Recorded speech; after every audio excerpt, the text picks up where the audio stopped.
الحمد لله الذي هدانا لهذا وما كنا لنهتدي لولا أن هدانا الله أشهد أن لا إله إلا الله وحده لا شريك له وأشهد أن محمدا عبده ورسوله لا نبي بعده اللهم صل وسلم على سيدنا محمد وعلى آله وأصحابه ومن تبعه ومن والاه أما بعد فيا عباد الله أوصيكم وإياي بتقوى الله فقد فاز المتقون قال الله تعالى في القرآن الكريم وهو أصدق القائلين أعوذ بالله من الشيطان الرجيم بسم الله الرحمن الرحيم يا أيها الذين آمنوا اتقوا الله وقولوا قولا سديدا يصلح لكم أعمالكم ويغفر لكم ذنوبكم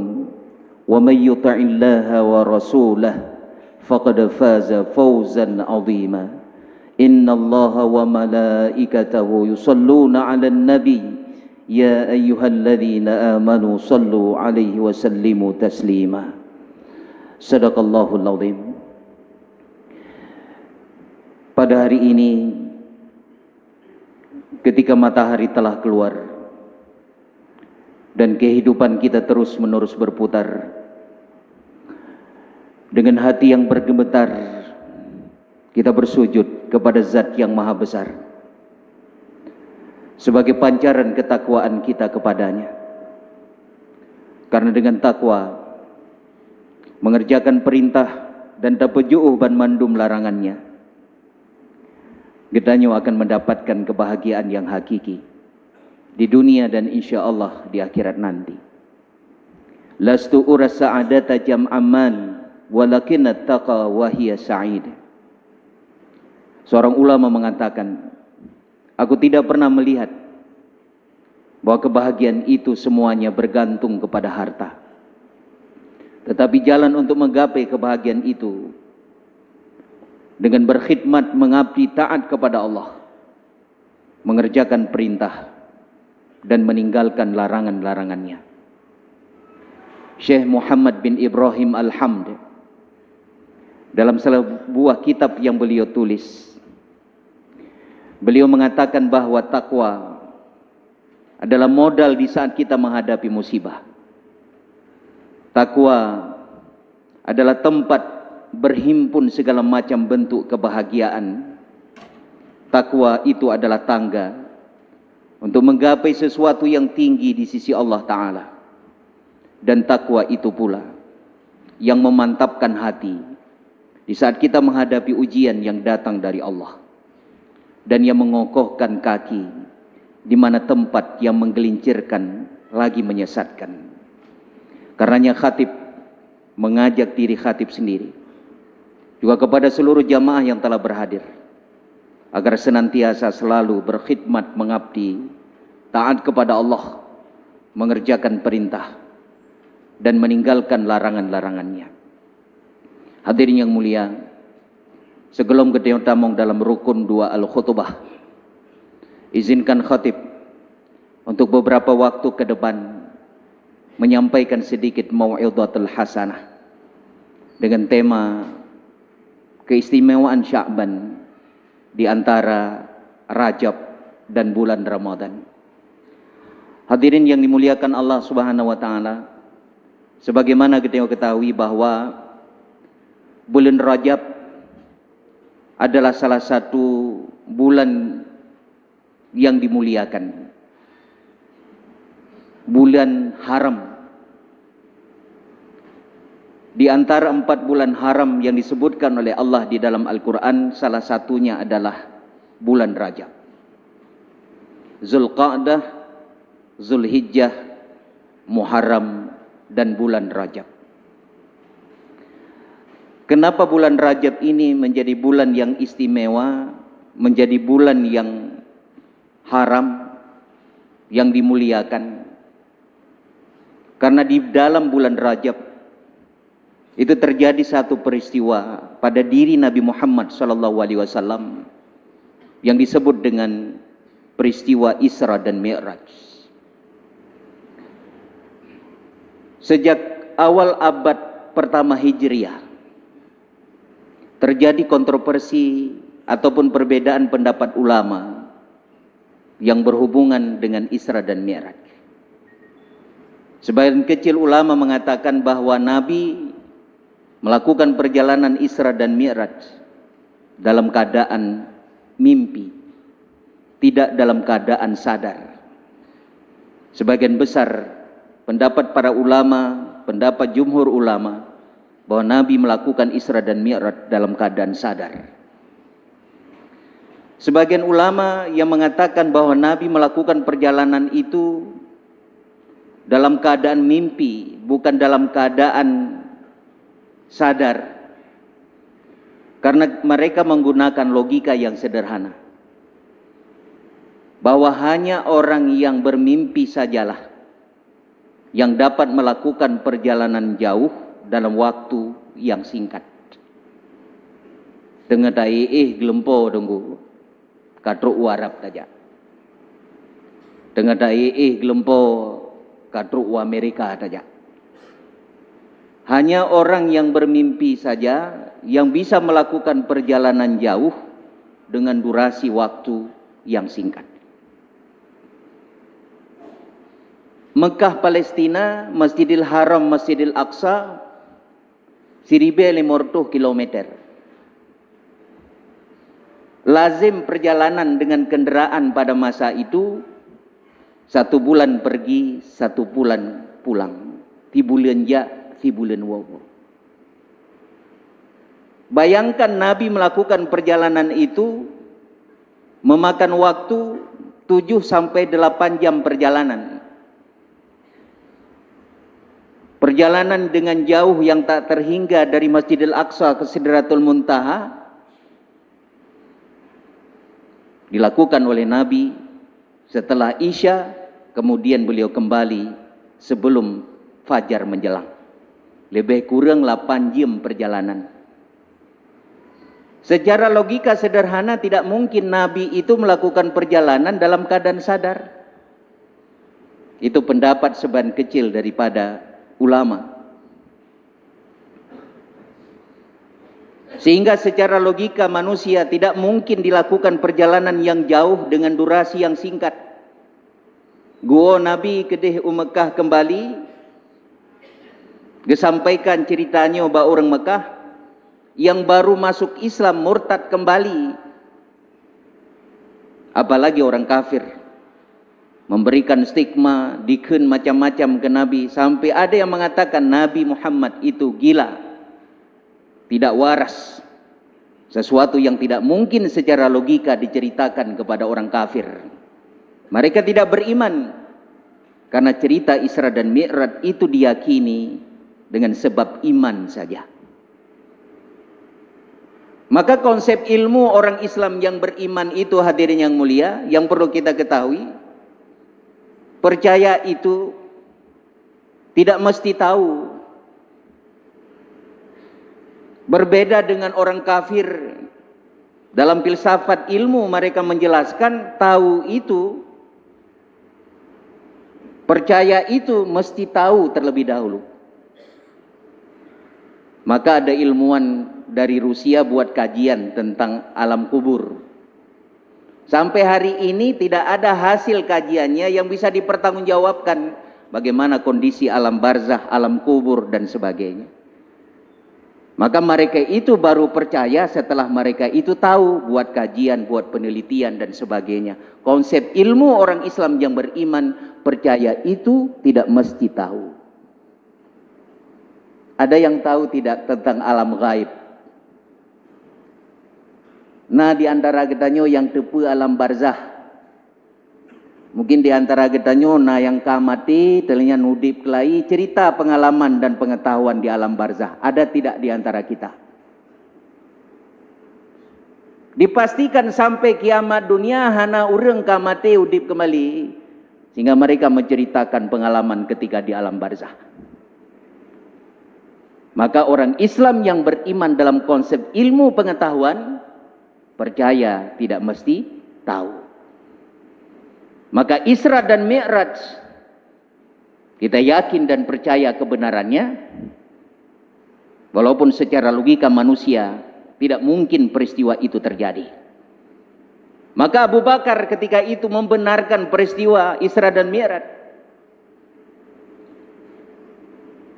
Sementara yang lain sebagai penduduk Mekah, malah ada orang yang baru masih Islam mengingkari peristiwa itu.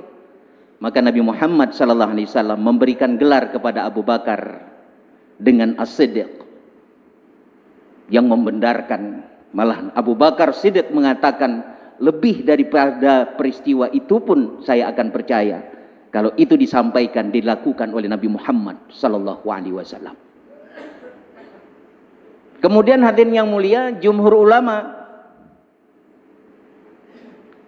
berpendapat bahwa Nabi Muhammad SAW melakukan perjalanan dalam keadaan sadar.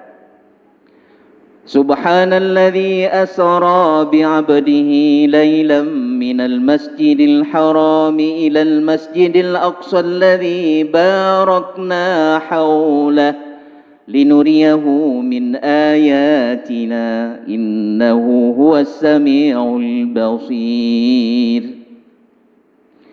Maha suci Allah yang memperjalankan hambanya di waktu malam. Bi'abdihi, seorang hambanya itu tidak lain Nabi Muhammad SAW. Dipegang oleh jumhur ulama, seorang hambanya itu Nabi Muhammad SAW. Kagak pegah sidro hamba meliputi jasad dan ruh. Maka Nabi Muhammad SAW melakukan Isra dan Mi'raj dalam keadaan sadar, meliputi jasad dan ruh. Hadirin, secara singkat yang ingin khatib sampaikan, ketika Nabi Muhammad SAW mi'raj ke Sidratul Muntaha, Rasulullah SAW mi'raj tidak lagi bersama Jibril. Jibril alaihissalam tidak memiliki kesempatan untuk mendampingi Rasulullah Muhammad bertemu dengan Allah Subhanahu wa taala. Maka di saat itu hadirin yang mulia, Rasulullah Muhammad SAW sempat mendengar gemuruh doa malaikat pemikul arasy. Tidak ada seorang makhluk pun yang mendengar di saat itu, termasuk Jibril alaihissalam. Rasulullah Muhammad sajalah yang mendengar gemuruh doa malaikat pemikul arasy. Di dalam Al-Quran Allah sebutkan, Alladzina yahmiluna al-arsya wa man hawlahu yusabbihuna bihamdi rabbihim wa yu'minuna bih wa yastaghfiruna lilladzina amanu Rabbana wasi'ta kulla syai'in rahmatan wa ilma faghfir lilladzina tabu wattaba'u sabilaka wa qihim adzabal jahim Rabbana wa adkhilhum jannati 'adnin allati wa'adtahum wa man salaha min abaihim wa azwajihim wa zurriyyatihim innaka antal azizul hakim. Mereka yang memikul arsy dan mereka yang berada di sekitarnya, mereka memuji dan bertasbih serta meminta ampun bagi Tuhan mereka untuk keampunan orang-orang yang beriman. Wahai Tuhan kami, dengan rahmat dan ilmu-Mu yang meliputi segala sesuatu, ampunilah dosa orang-orang yang bertobat, orang-orang yang kembali ke jalan-Mu. Peliharalah mereka dari siksaan api neraka. Wahai Tuhan kami, masukkan mereka ke dalam surga Adnin, sebagaimana yang telah Engkau janjikan bagi mereka, bersama dengan orang-orang saleh, di antara bapak-bapak mereka, pasangan mereka, dan seluruh keturunan mereka. Sesungguhnya Engkau maha perkasa, lagi maha bijaksana. Dua ayat ini mengandung dua poin penting. Yang pertama, sampo dengan saatnya mendengna urang yang mendapat doa malaikat pemikul arasy. Kemudian yang kedua, mereka yang didoakan agar dimasukkan ke dalam surga Adnin bersama dengan seluruh keluarga mereka. Pertanyaan kita kemudian, siapa mereka yang beruntung? Allah pula telah menjelaskan dalam ayat ini. Mereka yang beruntung yang pertama adalah orang-orang yang bertaubat, orang-orang yang kembali ke jalannya. Sampai dengan detik ini malaikat pemikul aras terus mendoakan mereka agar mereka dimasukkan ke dalam syurga bersama seluruh keluarga mereka. Allah Subhanahu wa taala menciptakan kita dalam keadaan fitrah tanpa dosa dan noda. Fitrah yang membisikkan agar kita selalu taat kepada Allah. Fitrah itulah yang membisikkan kepada kita agar kita selalu melakukan kebaikan di dalam kehidupan ini. Namun karena kelemahan kita manusia, terkadang kita mengabaikan bisikan fitrah. Kita tidak taat kepada Allah, mengabaikan bisikan fitrah. Kita tidak banyak melakukan kebaikan, kita mengabaikan bisikan fitrah, hingga kemudian kita terjerumus melakukan perbuatan dosa. Maka beruntung dan berbahagialah orang-orang yang sadar dengan keburukan dan kesalahan yang mereka perbuat, kemudian mereka bertobat kembali kepada Allah Subhanahu wa taala. Maka sampai dengan detik ini malaikat pemikul aras terus mendoakan mereka agar mereka dimasukkan ke dalam surga Adnin bersama dengan seluruh keluarga mereka. Orang yang baik itu, hadirin yang mulia, bukan orang yang tidak pernah berbuat dosa. Orang yang baik itu kata Allah bukan orang yang tidak pernah berbuat keburukan, tapi orang baik kata Allah orang yang sadar dengan keburukannya, kemudian mereka memperbaiki keburukan itu sehingga mereka tidak mengulangi perbuatan yang sama di kemudian hari. Dia memperbanyak amal soleh, kebaikan-kebaikan di dalam kehidupan mereka. Itulah orang-orang yang baik. Maka hadirin yang mulia, kesempatan kita untuk bertobat kepada Allah, kesempatan kita untuk mohon ampun atas segala dosa dan kesalahan kita. Banyak sekali kesalahan, banyak sudah perbuatan keburukan yang sudah kita lakukan. Maka sadar dengan keburukan, dengan kesalahan itu, kita bertobat kepada Allah. Hari ini kita sudah berada di pertengahan bulan Sya'ban. Kesempatan kita untuk membersihkan diri, membersihkan jiwa kita, untuk kemudian kita menyambut kedatangan bulan Ramadan, tamu agung yang sangat istimewa. Kesempatan kemudian di bulan Ramadan kita perbanyak amal soleh dengan pahala yang dilipat gandakan oleh Allah Subhanahu wa taala. Kesempatan kita pula untuk bertobat, memohon ampun kepadanya. Man khataya hatta balagatis samawati wal ard thumma nadimtum fataballahu alaikum. Barang siapa yang melakukan keburukan, kesalahan meliputi langit dan bumi, kemudian mereka bertobat penuh dengan penyesalan, maka Allah akan menerima tobat mereka. Kesempatan kita di bulan Sya'ban ini, kita perbaiki diri kita, kita bersihkan jiwa kita, kemudian kita di bulan Ramadan nanti kita mohon ampun kepada Allah Subhanahu wa taala atas segala dosa dan kesalahan. Hadirin yang dimuliakan Allah Subhanahu wa taala. Ada satu cerita yang masyhur yang dialami oleh Imam Ahmad bin Hanbal. Ketika beliau masih sudah berusia senja, beliau menyampaikan kepada keluarganya bahwa dia itu ingin pergi ke Basrah di Irak. Anaknya bertanya kepada imam, "Wahai ayahku, untuk keperluan apa engkau ke Basrah?" "Saya ingin memastikan kesahihan sebuah hadis." "Hanya untuk keperluan itu, hai ayah?" "Benar, wahai anakku." Berangkatlah Ahmad bin Hanbal ke Basrah. Semua orang mengetahui kemasyhuran beliau sebagai ulama, tapi kebanyakan mereka tidak mengenal bagaimana tampang dan wajah dari Ahmad bin Hanbal. Sampailah di waktu Isya di kota Basrah. Beliau sholat di sana. Hingga kemudian setelah sholat Isya berjamaah, beliau tidur di dalam masjid. Datang khadam masjid melarang beliau untuk tidur. Khadam itu pun tak mengenal bahwa dia itu Ahmad bin Hanbal. "Wahai Tuan Syekh," panggilan terhadap orang tua di sana, "Wahai Tuan Syekh, di dalam masjid tidak dibenarkan untuk tidur." Maka Ahmad bin Hanbal keluar dari masjid, mengambil posisi selasar atau seramo bahasa Gedanyo. Di situ pun beliau dilarang untuk tidur. Kondisi itu diperhatikan oleh seorang penjual roti di luar masjid. Beliau datang menghampiri Tuan Syekh dan dia pun tidak mengenal bahwa dia itu Ahmad bin Hambal. Wahai Tuan Syekh, kalau di masjid ini tidak dibenarkan untuk tidur, ahlan wa sahlan, silakan saja Anda tidur di rumah saya. Ahmad bin Hambal pun tidur di rumah penjual roti itu. Alangkah takjubnya Ahmad bin Hambal, zikir yang tidak pernah luput keluar dari mulutnya, yaitu istighfar.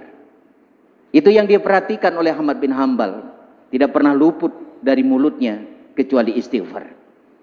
Apapun yang dia lakukan, astagfirullah.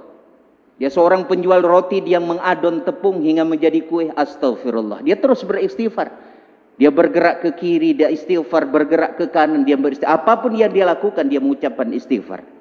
Sehingga dalam kondisi ta'ajub itu, Ahmad bin Hambal bertanya, apa yang telah engkau dapatkan dengan zikir istighfar itu? Penjual roti itu mengatakan, apapun yang aku minta diperkenankan oleh Allah Subhanahu wa taala. Apapun yang aku inginkan dipenuhi oleh Allah Subhanahu wa taala, seluruh hajatku. Cuman ada satu permintaanku yang sampai dengan hari ini belum dikabulkan. Aku berdoa kepada Allah, ya Allah, jangan matikan aku dulu sebelum aku bertemu dengan Ahmad bin Hambal. Hadirin yang mulia, mendengar itu Ahmad bin Hambal langsung memeluk penjual roti ini dan mengatakan, akulah Ahmad bin Hambal. Hadirin yang mulia, lagi gepegah oleh Rasulullah dalam sebuah hadis. Man lazimal istighfara ja'alallahu min kulli dhaiqin makhraja wa yarzuqhu min haitsu la yahtasib. Si barang kaso yang melazimkan diri gepu biasa mengucapkan istighfar. Tiap saat dia mengucapkan istighfar, maka Allah akan menjadikan setiap permasalahannya jalan keluar. Setiap kesulitannya itu adalah kemudahan, dan Allah akan menganugerahkan rezeki kepada dirinya dari arah yang tidak diduga-duga. Hadirin yang mulia, karakter yang kedua yang disampaikan oleh Allah Subhanahu wa taala adalah orang yang bertakwa, kemudian dilanjutkan oleh keluarganya bertakwa kepada Allah. Di dalam Al-Quran disebutkan banyak ayat bahwa kita di akhirat nanti akan dikumpulkan bersama seluruh keluarga yang kita cintai. Kita akan dikumpulkan dengan istri kita. Kita akan dikumpulkan dengan ulama-ulama yang kita cintai. Kita akan dikumpulkan dengan anak kita, dikumpulkan dengan pemimpin-pemimpin yang kita cintai. Maka kepegali Allah dalam Al-Quran, udkhulul jannah antum wa azwajukum tuhbarun. Masuklah kamu dalam syurga bersama pasangan kamu untuk kami gembirakan, kata Allah. Kita kan bersama dengan orang-orang yang kita cintai. Ada seorang yang soleh. Kekenli Allah, wahai hamba yang soleh, masukkan kamu dalam syurga. Masuklah kamu ke dalam syurga dengan ridhaku. Anak yang soleh, orang yang soleh itu yang disebutkan dalam riwayat tersebut enggan masuk ke dalam syurga.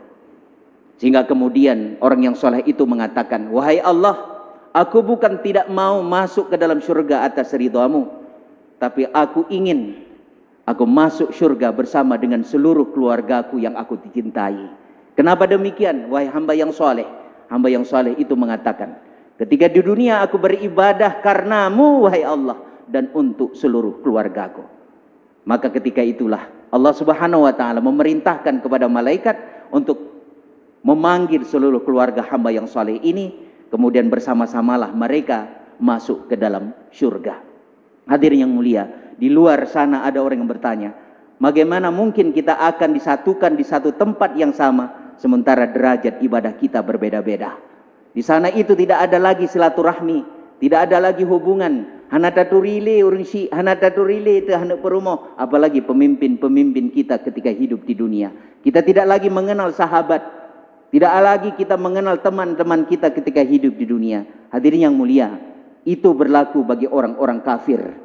Itu berlaku bagi orang-orang yang dalam hidupnya tidak bertakwa kepada Allah Subhanahu wa taala. Kalau kita semua bertakwa kepada Allah, kita akan dipertemukan kembali dengan istri kita, akan dipertemukan kembali dengan seluruh keluarga kita, dipertemukan kembali dengan ulama-ulama yang kita cintai, dipertemukan kembali dengan pemimpin-pemimpin yang bijaksana ketika di dunia. Dengan syarat utama adalah takwa kepada Allah Subhanahu wa taala. Pasangan suami istri pernah mengatakan sebuah kalimat. Kadang-kadang mereka mengatakan karena begitu cinta kepada pasangannya, hanya maut yang memisahkan kita. Pasangan yang bertakwa kepada Allah, bukan kalimat itu yang keluar dari mulutnya, bahkan maut pun tak bisa memisahkan kita. Kenapa? Kalau kita bertakwa kepada Allah, kita akan bertemu dengan orang-orang yang kita cintai. Kita akan bertemu dengan emak bapak kita, bertemu dengan saudara-saudara kita yang kita cintai. Hadirin yang mulia, syarat utama adalah bertakwa kepada Allah yang kita wujudkan dalam bentuk iman dan amal soleh. Sampai dengan detik ini hadirin yang mulia, doa malaikat pemikul arasy terus disampaikan kepada Allah Subhanahu wa taala agar orang-orang yang kembali ke jalan Allah, orang-orang yang bertakwa kepadanya, mendapat doa agar dimasukkan ke dalam surga Adnin bersama dengan seluruh keluarga mereka. Jadi kita berharap memohon kepada Allah Subhanahu wa taala, kita yang berhadir dan saudara-saudara kita yang ada di luar sana mendapat doa dari malaikat pelikul arasy, diampuni segala dosa kita, dimasukkan ke dalam surga Adnin bersama dengan seluruh keluarga kita.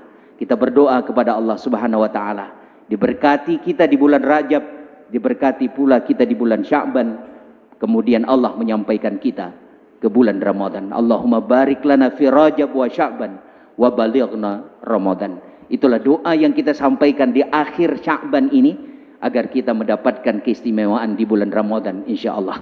Pastikan Ramadan yang akan datang adalah Ramadan yang terakhir bagi kita. Mungkin tahun depan kita tidak lagi bersama dengan Ramadan karena uzur, mungkin kita juga kembali kepada Allah Subhanahu wa taala agar kemudian Ramadan tahun ini menjadi Ramadan yang terbaik bagi kita. Alhamdulillahilladzi arsala rasulahu bil huda wa dinil haqq liyudhhirahu 'alad dini kullihi wa kafa billahi shahida. Asyhadu an la ilaha illallah wahdahu la syarika lah wa asyhadu anna Muhammadan 'abduhu wa rasuluhu la nabiyya ba'dah. Allahumma salli ala sayyidina Muhammadin wa ala alihi wa sahbihi wa man tabi'ah. أما بعد فيا عباد الله أوصيكم وإياي بتقوى الله فقد فاز المتقون. قال الله تعالى في القرآن الكريم أعوذ بالله من الشيطان الرجيم بسم الله الرحمن الرحيم يا أيها الذين آمنوا اتقوا الله حق تقاته ولا تموتن إلا وأنتم مسلمون. بارك الله لي ولكم في القرآن العظيم ونفعني وإياكم بما فيه من الآيات وذكر الحكيم وتقبل مني ومنكم تلاوته إنه هو الغفور الرحيم.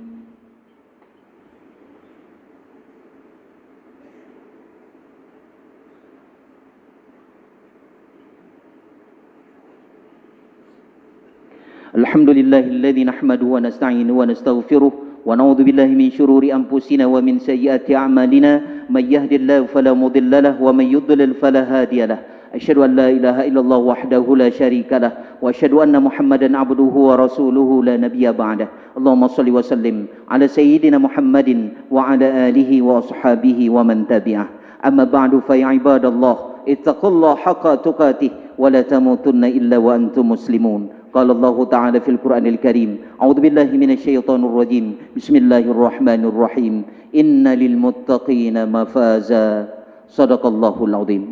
اللهم اغفر للمسلمين والمسلمات والمؤمنين والمؤمنات الأحياء منهم الأموات وتابع بيننا وبينهم الخيرات برحمتك يا أرحم الراحمين. ربنا آتنا في الدنيا حسنة وفي الآخرة حسنة وقنا عذاب النار. عباد الله ولذكر الله أكبر والله يعلم ما تصنعون. أقيموا الصلاة.